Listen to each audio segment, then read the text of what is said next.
श्री सद्गुरु महाराज की जय। वेद दर्शन योग ऋग्वेद संहिता का सत्संग योग।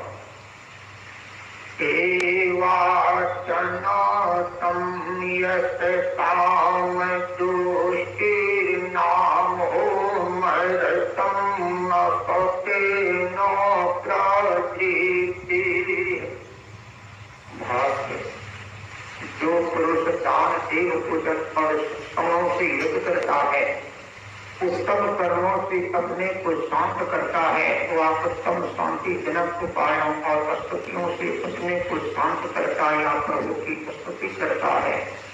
और जो संपन्न समृद्ध करने वाले धनों और व्यवहारों से युक्त ज्ञानवान पुरुष के हित के लिए अग्नि में आहुति के तुल्य ही दान करता है, इस प्रकार निश्चय से उसको जसों और अन्नों का अभाव प्राप्त नहीं होता।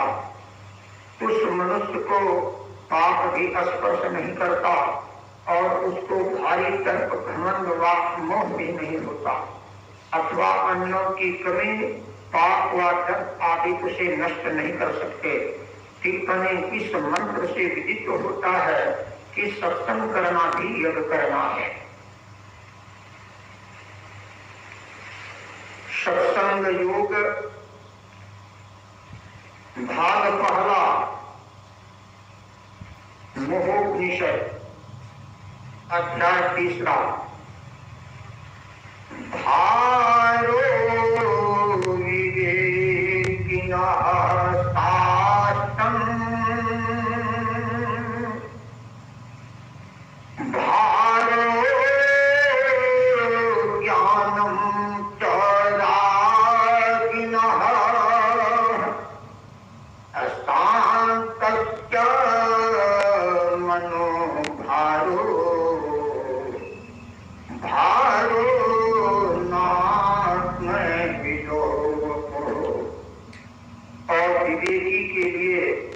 शास्त्र भार है, रागी के लिए ज्ञान भार है, अशांत मनुष्य के लिए मन भार है, और जो आत्मज्ञानी नहीं है उसको शरीर भार है। अध्याय चौथा। मोक्ष द्वारे द्वारपाला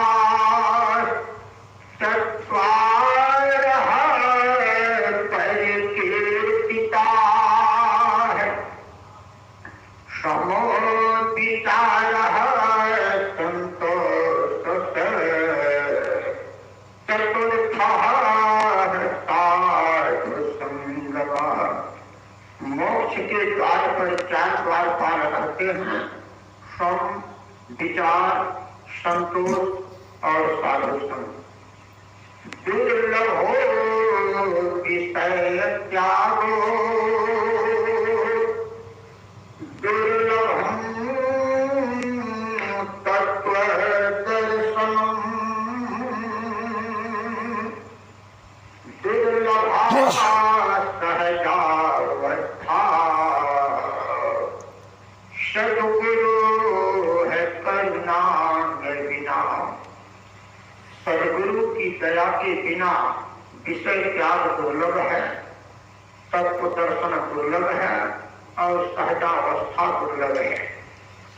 भेद्यते हृदय ग्रंथि छिद्यन्ते सर्व संशया क्षियन्ते ताश्च कर्माणि तस्मिन् दृष्टे परावरे। परे से परे को देखने पर हृदय की ग्रंथि खुल जाती है, सभी संशय छिन्न हो जाते हैं और सभी कर्म नष्ट हो जाते हैं।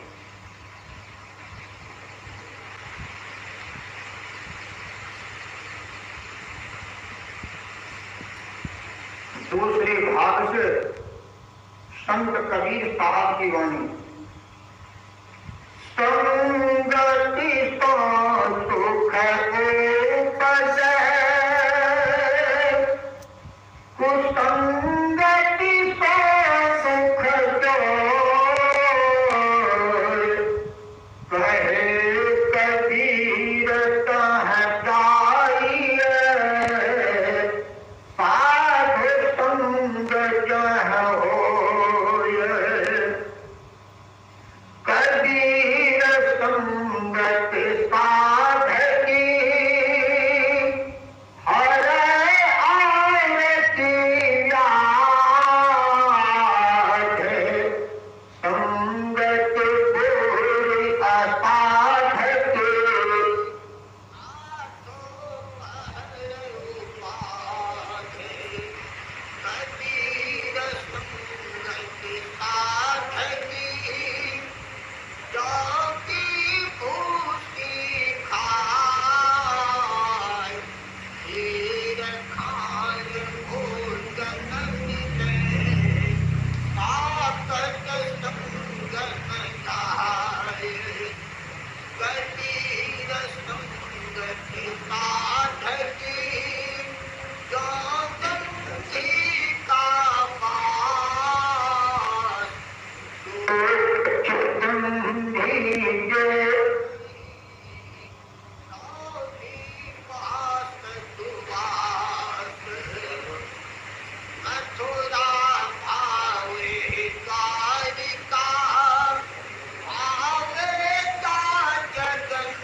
सेवत साधु जय भय भागे,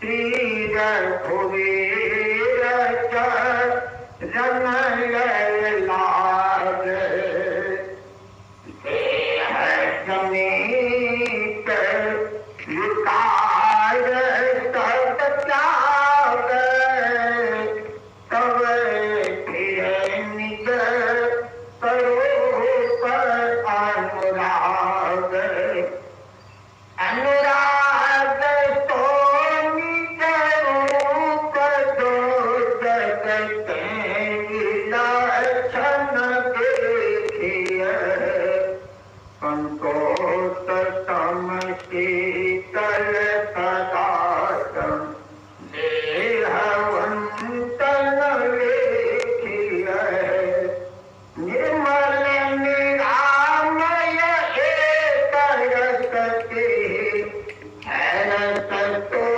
तनयापये, त्रैलोक पावन सो सदा चा चिरंता ऐसे हरि, त्रैलोक पावन सो सदा चा चिरंता ऐसे हरि। महर्षि में ही जीवन और उपदेश, संत सद्गुरु महर्षि में ही परमहंस जी महाराज का प्रवचन।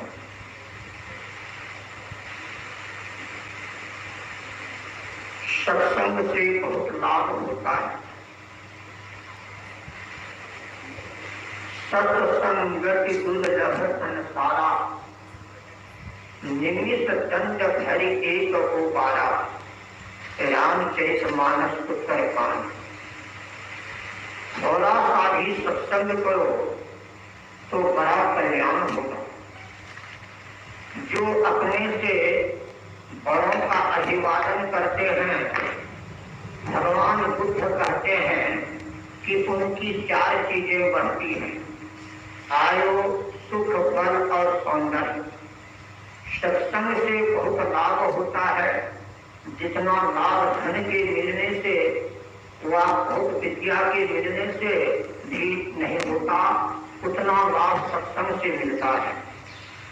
जो नहीं भी पढ़े हैं वे भी सत्संग में जाते हैं तो अच्छे जानकार हो जाते हैं। एक बार मैं छपरा में शब्द की चर्चा कर रहा था। सर्वानात्मक, धान्यात्मक, वर्णात्मक विधितेन त्रिविध शब्द अनुभव अगमा, तुलसी कहने प्रवीण। तुलसी सबसे वहाँ कोई एक व्यक्ति थे। वे यद्यपि बहुत कम पढ़े लिखे थे, तथापि साधु संतों के संग से उनको जानकारी हो गई थी। उन्होंने कहा इसके अलावा भी और शब्द है, वह है कृतात्मक। मैंने पूछा आपने कहाँ से सुना? उन्होंने कहा एक नानक पंथी साधु से जाना है। कृतात्मक शब्द ही राम नाम या सार शब्द है। साधु संग करना बड़ा लाभ है। सब कोई सत्संग कीजिए। हाथरस के संत तुलसी साहब ने घट रामायण में लिखा है, हाथ छत सत्संग कर। बहुत लोगों को मिला जुला कर सत्संग करो। जैसे घर बनाने में हाथ बनाते हैं, कोड़ो पट्टी बनाते हैं, उसी प्रकार बहुत लोग मिलजुल कर सत्संग करो। बिना एक के दो नहीं होते, इसलिए पहले एक घुट्टा चाहिए। पहले जब मैंने भजन भेज दिया तो मेरे पास कोई नहीं आते थे। कहते थे कि ये कहते थे इनकी मति खराब हो गई है। एक कबीर पंथी साधु मेरे पास आते थे। उन्होंने कहा कि अमुक महात्मा जो कहते थे वही बात ये भी कहते हैं। धीरे धीरे लोग मेरे पास आने लगे। जो राम राय में एक प्रतिष्ठित सज्जन जदू बाबू थे, ये सत्संग में आए। धीरे धीरे वहां से सत्संग का प्रचार हो गया और आज की सत्संग का कितना विस्तार हो गया यह आप लोग देख ही रहे। मेरे कहने का मतलब यह है कि सत्संग में एक आदमी मजबूत चाहिए। उसके सदाचार, सच्चाई तथा उसके हिल कर रहने के स्वभाव से लोग प्रभावित होंगे और सत्संग में आएंगे। शांति संदेश, नवंबर अंक सन 1973।